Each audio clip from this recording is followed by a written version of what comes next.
Hello ಸ್ನೇಹಿತರೆ, welcome back to my channel. ನಾನು ಚೈತ್ರ. ಇವತ್ತಿನ ವ್ಲಾಗಲ್ಲಿ ಹಬ್ಬದ ಅಡಿಗೆ ಏನೇನು ಮಾಡಿದ್ನೋ ಅದೆಲ್ಲ ಕೂಡ ಡಿಟೇಲ್ ರೆಸಿಪಿನ ನಿಮ್ಮ ಜೊತೆ ಶೇರ್ ಮಾಡ್ತಾ ಇದ್ದೀನಿ. ಇದು ಮೈದಾ ಹಿಟ್ಟು ಸ್ನೇಹಿತರೆ. ಒಬ್ಬಟ್ಟು ಮಾಡೋದಕ್ಕೆ ಪ್ರಿಪೇರ್ ಮಾಡ್ಕೊಳ್ತಾ ಇದ್ದೀನಿ.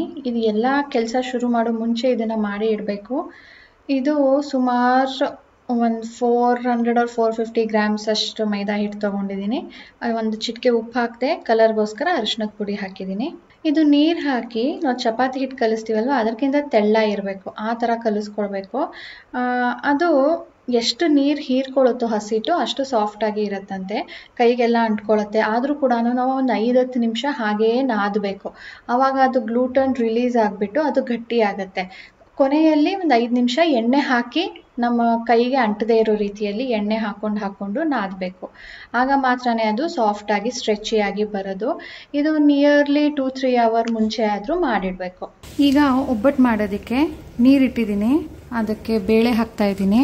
ಇದು ಒಂದು 3/4 ಪಾವಷ್ಟು ಇದೆ, ನೋಡಿದ್ರಲ್ಲ, ಒಂದು ಫುಲ್ ಬಟ್ಲು ಬಂತು. ಈಗ ಇದೇ ಮೆಷರ್ಮೆಂಟಲ್ಲಿ ನಾನು ಬೆಲ್ಲ ಕೂಡ ಪುಡಿ ಮಾಡ್ಕೊಳ್ತೀನಿ. ಇದಕ್ಕೆ ಸ್ವಲ್ಪ ಎಣ್ಣೆ, ಅರಿಶಿಣದ ಪುಡಿ ಇಷ್ಟು ಹಾಕಿ ಈಗ ಬೇಯಿಸ್ಕೊಳ್ತೀನಿ. ನೋಡಿ, ಹೀಗಾಗಿದೆ. ಇಷ್ಟು ಸಾಫ್ಟ್ ಆಗಿರಬೇಕು. ಎಡ್ಜಸ್ಸು ಒಡೆದಿರೋ ಥರ ಕಾಣುತ್ತೆ ಒಂದೊಂದು ಬೇಳೆದೂ ಕೂಡ. ಆವಾಗ ನಾವು ಇದನ್ನು ತೆಗೆದುಕೊಳ್ಬೇಕು. ನಾನು ಇದನ್ನೀಗ ನೀರಿಂದ ಸಪ್ರೇಟ್ ಮಾಡ್ಕೊಳ್ತೀನಿ. ನೋಡಿ, ಒಂದಚ್ಚು ಫುಲ್ ದಪ್ಪ ಬೆಲ್ಲ ಇದು.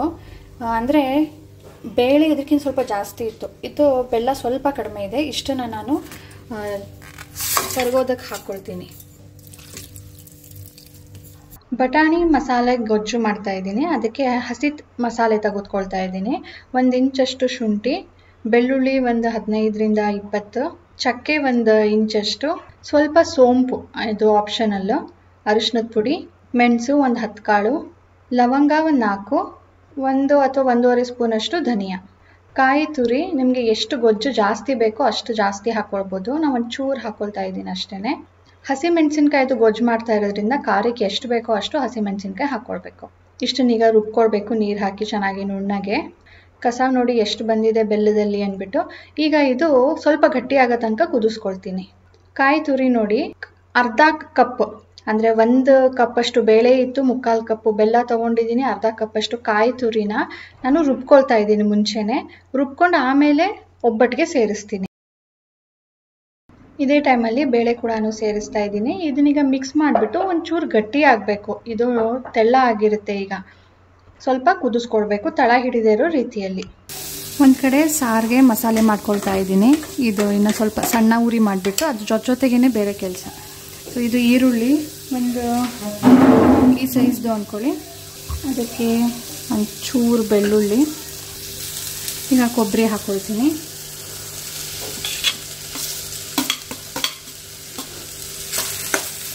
ಇದು ಒಂಚೂರು ಹುರ್ಕೊಳ್ತೀನಿ ಅಷ್ಟೇ, ಜಾಸ್ತಿ ಡ್ರೈ ಮಾಡಬೇಕು ಅಂತೇನಿಲ್ಲ. ಇದು ನೋಡಿ, ಒಂದು ಚೂರು ಒದ್ದೆ ಇದೆ ಹೀಗೆ. ಬಟ್ ತಣ್ಣಗಾದ ಮೇಲೆ ಇದು ಸ್ವಲ್ಪ ಗಟ್ಟಿ ಆಗುತ್ತೆ. ತುಂಬ ಡ್ರೈ ಆಗಿಬಿಟ್ರೆ ರುಬ್ಬೋದಕ್ಕೆ ಕಷ್ಟ ಆಗುತ್ತೆ. ಸೊ ಇದನ್ನೀಗ ಆಫ್ ಮಾಡ್ಕೊಂಡಿದ್ದೀನಿ. ನೋಡಿ, ತುಂಬ ಏನು ಡ್ರೈ ಆಗಿಲ್ಲ, ಒಂಚೂರು ಡ್ರೈ ಆಗಿದೆ ಅಷ್ಟೇ. ಇದನ್ನೀಗ ರುಬ್ಕೊಳ್ತೀನಿ. ಇದು ಒಗ್ಗರಣೆ ಕೋಸಂಬರಿಗೆ.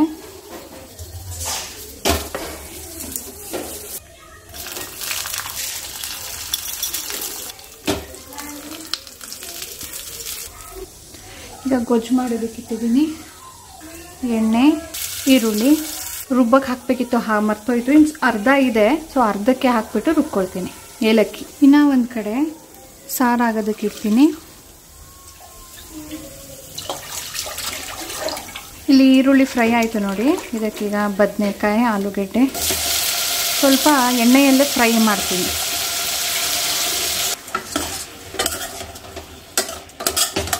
ಸಾರಿಗೆ ಸಾರಿನ ಪುಡಿ, ಖಾರದ ಪುಡಿ.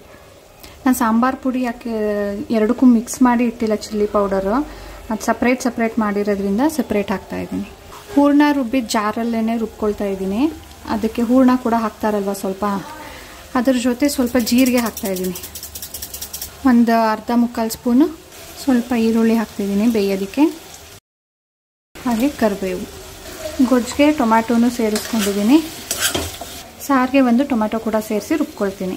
ಗೊಜ್ಜಿಗೆ ಮಸಾಲೆ ಹಾಕೊಳ್ತೀನಿ ರುಬ್ಬಿರೋದು. ಇದು ಸ್ವಲ್ಪ ಎಣ್ಣೆಯಲ್ಲೇ ಫ್ರೈ ಮಾಡಬೇಕು. ಬೇಯಿಸ್ಕೊಂಡಿರೋ ಬಟಾಣಿ ಹಾಕ್ತಿದ್ದೀನಿ. ಇದು ಒಣ ಬಟಾಣಿ ನೆನೆಸಿದ್ದೆ. ಇದ್ರ ಜೊತೆ ಬದನೆಕಾಯಿ ಆಲೂಗಡ್ಡೆ ಎಲ್ಲ ಹಾಕಿದ್ರೆ ಬೆಂದೋಗುತ್ತೆ. ಇದು 2-3 ವಿಷಲ್ ಬರ್ಸಿದ್ರೆ ಬೆಂದೋಗುತ್ತೆ ಅಂದ್ಬಿಟ್ಟು ಸಪ್ರೇಟ್ ಬೇಯಿಸ್ಕೊಂಡು ಇದನ್ನು ಬೇರೆ ಬೇರೆ ಕುಕ್ ಮಾಡ್ತಾಯಿದ್ದೀನಿ. ಇದಕ್ಕೀಗ ಉಪ್ಪು ಸೇರಿಸ್ಬಿಟ್ಟು ಆಲೂಗಡ್ಡೆ ಬದನೆಕಾಯಿ 2 ಬೇಯೋ ತನಕ ಇದನ್ನು ಬೇಯಿಸ್ಕೊಳ್ತೀನಿ.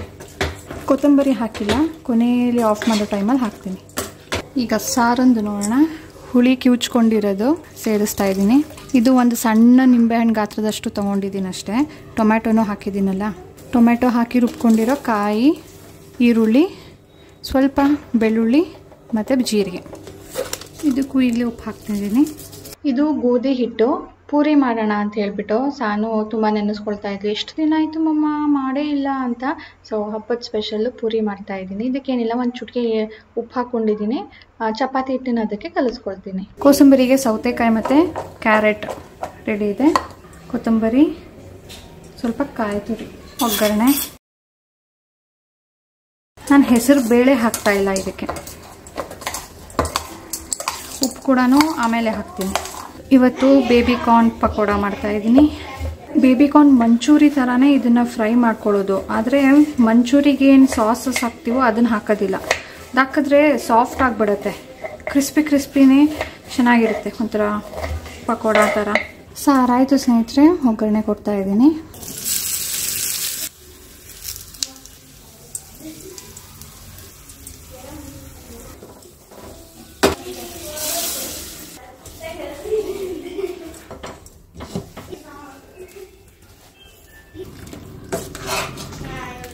ಈಗ ಬೇಬಿ ಕಾರ್ನ್ ಪಕೋಡ ಮಾಡೋದಕ್ಕೆ ಮೊದಲಿಗೆ ಚಿಲ್ಲಿ ಪೌಡರ್ ಹಾಕೊಳ್ತಾ ಇದ್ದೀನಿ.